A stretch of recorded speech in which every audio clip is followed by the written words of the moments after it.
Assalamualaikum warahmatullahi wabarakatuh. Nama saya Lutfi Koriatul Zahro, NIM 575. Saya akan mempresentasikan mengenai ketahanan pangan dan ekonomi politik. Sebelum melanjut ke ketahanan pangan dan ekonomi politik, perlu kita mengetahui pengertian dari kebutuhan pokok terlebih dahulu. Jadi, pengertian dari kebutuhan pokok merupakan kebutuhan yang meliputi sandang, pangan, papan, dan jasa umum.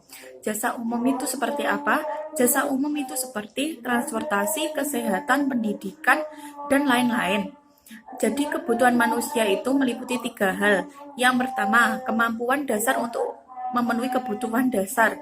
Yang kedua, kebebasan untuk memilih. Yang ketiga, kebutuhan yang harus dihargai. Pangan di Indonesia memiliki kedudukan yang sangat penting, terutama makanan pokok. Karena panganan yang ada di Indonesia itu berkaitan dengan masalah politik, ekonomi, sosial, dan budaya. Oleh karena itu, makanan pokok di Indonesia menjadi sangat penting. Hal tersebut untuk kesejahteraan masyarakat, terutama di bidang sosial, ekonomi, politik, maupun budaya. Jadi bagaimana Indonesia dalam mempertahankan ketahanan pangan dan menjadikan Indonesia mandiri dalam ketahanan pangan? Solusi yang pertama yaitu pembangunan infrastruktur pedesaan dan pertanian harus ditingkatkan. Yang kedua, melakukan adopsi bibit unggul sehingga produktivitas dapat ditingkatkan. Yang ketiga yaitu melakukan pemanfaatan lahan kosong. Yang keempat yaitu melakukan rekayasa ulang ketahanan pangan atau kelembagaan pangan.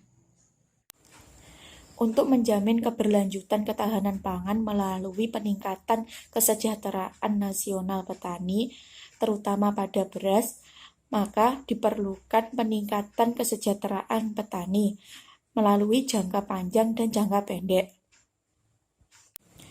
Kebijakan jangka pendeknya yaitu perlindungan pertanian dengan pembatasan impor pertanian. Namun hal tersebut harus didorong oleh peningkatan produk domestik melalui peningkatan produktivitas produk pertahanan nasional. Untuk jangka panjangnya yaitu keterbatasan impor dapat dikurangi secara bertahap. Namun peningkatan produk domestik juga diperlukan, disertai pula dengan peningkatan produk ketahanan pangan domestik. Pengembangan teknologi juga diharapkan dapat meningkatkan sektor pertanian.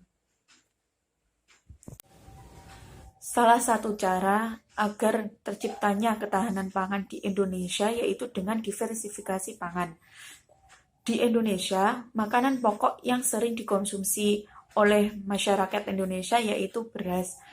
Tidak salahnya jika masyarakat Indonesia mengkonsumsi makanan pokok lainnya untuk mendampingi makanan beras.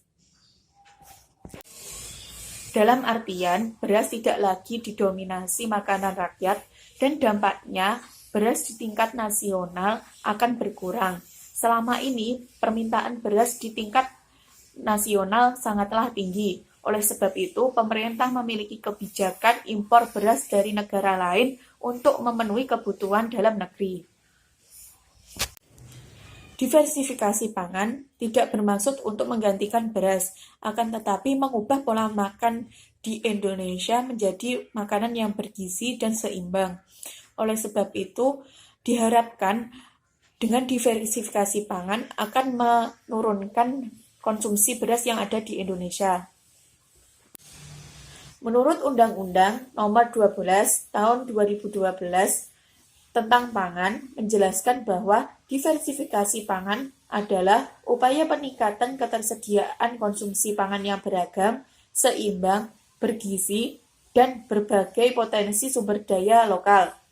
Pada dasarnya, diversifikasi pangan itu mencakup 3 hal. Yang pertama, diversifikasi pangan, produk pangan. Yang kedua, diversifikasi konsumsi pangan. Yang ketiga, diversifikasi ketersediaan pangan. Materi yang selanjutnya yaitu kebijakan fiskal. Kebijakan fiskal merupakan kebijakan yang dikeluarkan oleh pemerintahan untuk bidang anggaran dan belanja. kebijakan fiskal ini bertujuan untuk mengatur jalannya perekonomian di suatu negara.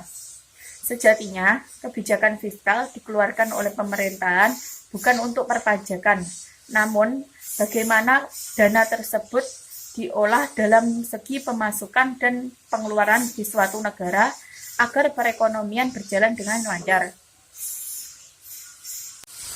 Kebijakan fiskal dalam pembangunan ekonomi itu ada beberapa hal. Yang pertama, kebijakan fiskal dalam laju investasi. Kebijakan ini bertujuan untuk meningkatkan laju investasi, yaitu di sektor swasta di suatu negara. Tujuan kebijakan fiskal dan pembangunan ekonomi yang kedua yaitu untuk mendorong investasi secara optimal dan sosial. Kebijakan fiskal yang kedua ini yaitu dengan cara pembentukan modal, karena dibutuhkan dana yang besar dalam memajukan investasi secara optimal ini. Oleh karena itu, pemerintahan membutuhkan pembentukan modal. Tujuan kebijakan fiskal dalam pembangunan ekonomi yang ketiga yaitu untuk kesepakatan kerja.